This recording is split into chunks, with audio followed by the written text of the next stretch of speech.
Hello once again everyone, welcome to the third video for the day. This one, little interesting.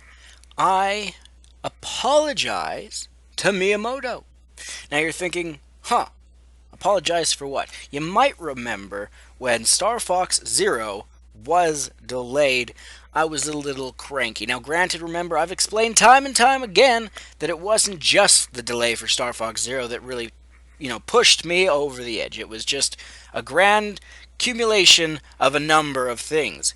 Now, I was under the assumption that Miyamoto delayed Starfox Zero just because he listened to the whiners and complainers. Now, here's a video, ironically enough, after I'm banned from IGN, I'm using a small clip from one of their videos, but Miyamoto was interviewed and he talks about why it was delayed. I'm just going to use a quick little, I don't even know if it's a minute long clip, so we'll see if he'll explain why it was delayed, and then I will talk about my apology.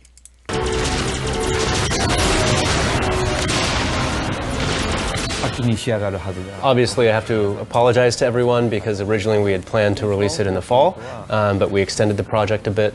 And the primary reason that we did that was that our original concept was we wanted to make the game something of a kind of pick up and play style, where it would be maybe a little more compact. You'd be able to choose whichever missions you wanted to play, and you would just be able to jump in, play a quick level, and be done.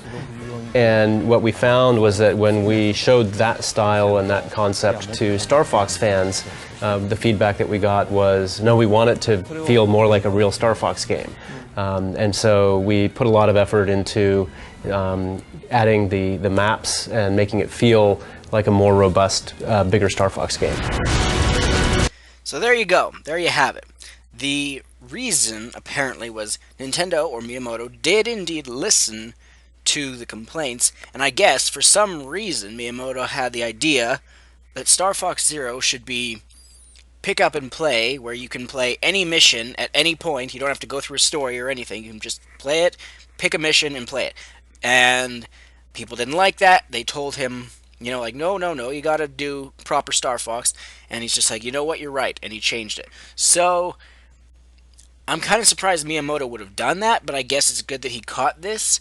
And one thing I gotta say though is, what is with Miyamoto these days and wanting to make games easier and more accessible for new players? Because when we all started with Nintendo in the NES days, we were the new players. Was it hand-holding? No. Or was there hand-holding? No. Did they make it easier, more accessible? No. We learned the hard way. So why is it that this is happening now? Rhetorical question, by the way. We already know the answers because people have become fucking idiots, and especially the casuals, which is weird that they would still lower the quality of one of their main franchises to cater to people who don't want anything to do with them.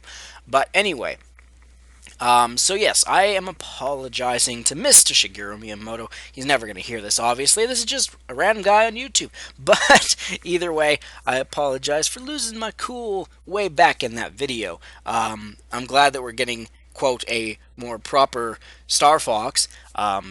Although, granted, yes, the improvements graphically look better for a lot of it. There are still things that, for me personally, looked a lot better in the earlier footage. For example, there was one of those doors opened up, the circular metal doors that were on the floor or whatever with the little hover vehicle, what's it called?